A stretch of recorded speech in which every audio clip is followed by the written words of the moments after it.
Kriteria pemimpin yang baik disusun oleh Sinta Dewi dengan NIM 11211712. Siapa pemimpin Islam? Yaitu ada Khalifah, Imamatul Kubro, Waliul Amr, Amirul Mukminin, Sultan Al-Malik. Profesor Dr. Andes Majidin MA. Pertama, min anfusim, yaitu dari kaum kalian sendiri. Pemimpin suatu kaum hendaklah berasal dari kaum itu sendiri, karena nantinya ia akan memimpin umatnya sesuai dengan kondisi yang ada. Kedua, azizun alaihi. Pemimpin mempunyai kekuasaan dan visi misi yang jelas untuk mencapai kemaslahatan Islam. Ketiga, harisun alaikum. Pemimpin yang mampu membuat bahagia dan mengusahakan yang terbaik sehingga umatnya dapat terlepas dari beban. Keempat, raufur rohim. Pemimpin yang penuh kasih sayang dan sangat mengasihi umatnya. Pemimpin hendaklah menyadari bahwa dirinya memikul tanggung jawab atas umatnya. Pemimpin seharusnya dapat membawa tanggung jawab untuk ke arah yang benar. Profesor Dr. Andes Majidin MA. Pertama, min anfusihim, yaitu dari kaum kalian sendiri. Pemimpin suatu kaum hendaklah berasal dari kaum itu sendiri, karena nantinya ia akan memimpin umatnya sesuai dengan kondisi yang ada. Kedua, azizun alaihi. Pemimpin mempunyai kekuasaan dan visi misi yang jelas untuk mencapai kemaslahatan umat. Ketiga, harisun alaikum. Pemimpin yang mampu membuat bahagia dan mengusahakan yang terbaik sehingga umatnya dapat terlepas dari beban. Pendapat Al-Mawardi. Menurut Al-Mawardi, ada beberapa syarat yang harus dimiliki oleh seorang pemimpin, yaitu keadilan menurut persyaratan yang umum, mempunyai ilmu yang memperbolehkan bertihjat dalam hal-hal yang berlaku, serta dalam mengeluarkan hukum-hukum. Sempurna panca indera, baik pendengaran, penglihatan, atau percakapan untuk membolehkannya bertindak berdasarkan indera tersebut. Sehat jasmani dari kekurangan yang bisa menghambat geraknya, mempunyai pikiran luas yang bisa menolongnya dalam memimpin rakyat serta mengurus kepentingan negara, memiliki keberanian serta kekuatan yang membolehkannya melindungi negara serta berjihad menentang musuh, berketurunan mulia yang berasal dari suku Quraisy karena terdapat keterangan mengenai hal tersebut dan berlaku ijma ke atasnya. Pendapat Ibnu Hazm. Ibnu Hazm berpendapat bahwa di antara syarat yang harus dimiliki oleh seorang pemimpin yaitu dewasa, laki-laki, Islam, progresif dalam setiap urusan, mahir dengan tugas dan kewajibannya, berkaitan dengan ketentuan agama, bertakwa kepada Allah, tidak terang-terangan melakukan kesalahan, mendahulukan orang-orang yang bertakwa kepada Allah. Jika terang-terangan melakukan kesalahan, berarti orang tersebut tidak dapat dipercaya, atau memilih orang yang tidak progresif dalam tugasnya dan tidak tahu apa-apa tentang agamanya. Selanjutnya, Syekh Muhammad Mubarak adalah kitabnya Nizam al-Islam menyebutkan ada 4 syarat seorang menjadi pemimpin, yaitu pertama, mempunyai akidah yang lurus. Kedua, mempunyai wawasan yang luas. Ketiga, mempunyai dedikasi mengabdi kepada umat. Keempat, mempunyai komitmen yang kuat terhadap ajaran Islam.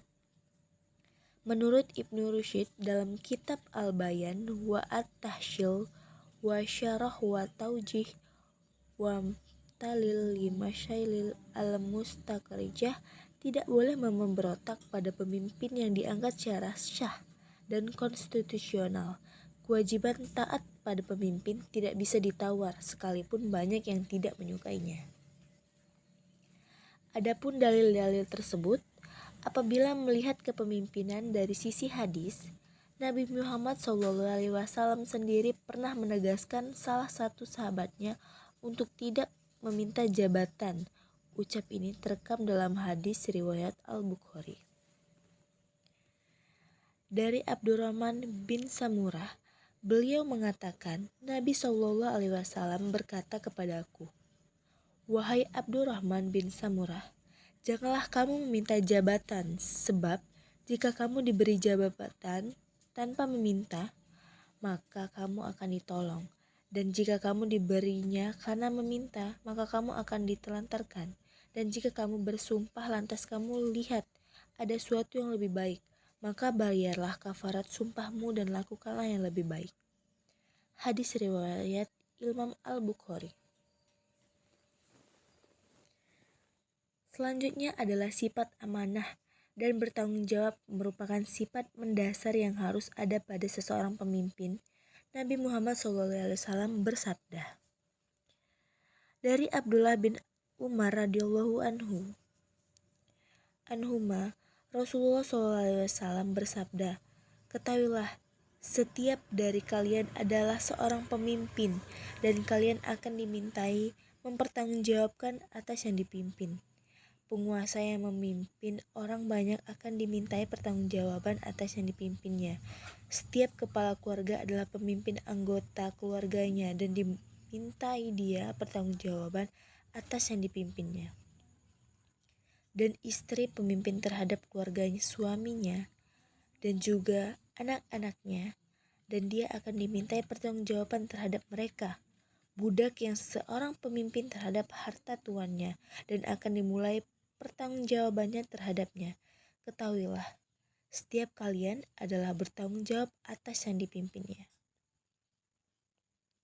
Kemudian, seorang pemimpin haruslah orang yang ahli, tentunya keahlian dalam menata kewarganegaraan yang akan membawa negara dan rakyat pada kestabilan di berbagai bidang, baik keamanan, ekonomi, politik, pendidikan, kesehatan, dan lain-lain.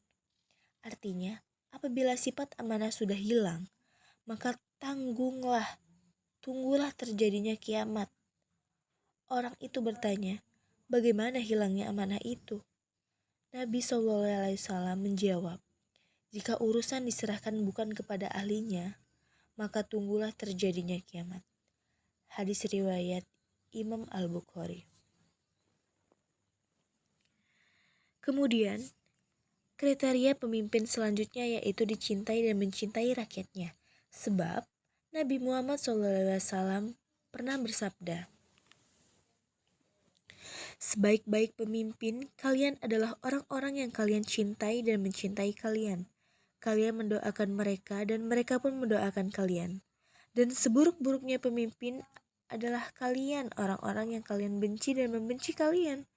Kalian melaknat mereka dan mereka pun melaknat kalian. Hadis riwayat Imam Muslim. Jadi kesimpulannya, kriteria pemimpin menurut pandangan para ulama pada hakikatnya sama. Hanya saja perbedaannya terletak pada prioritas ulama dalam memaparkan kriteria tertentu dan tidak menyebutkan kriteria lainnya. Menurut pandangan para ulama, kriteria pemimpin yang baik adalah sebagai berikut. Memiliki akidah yang lurus, memiliki wawasan yang luas, memiliki dedikasi mengabdi kepada umat, memiliki komitmen yang kuat terhadap ajaran Islam, memiliki integritas tinggi, mampu menjaga kredibilitasnya, mampu menjaga kepercayaan masyarakat terhadap dirinya, mampu menjaga kejujuran dan kesetiaan pada negara dan rakyatnya. Kemudian jujur dan amanah, bertanggung jawab, ahli dan cerdas, serta mencintai dan dicintai rakyatnya. Terima kasih.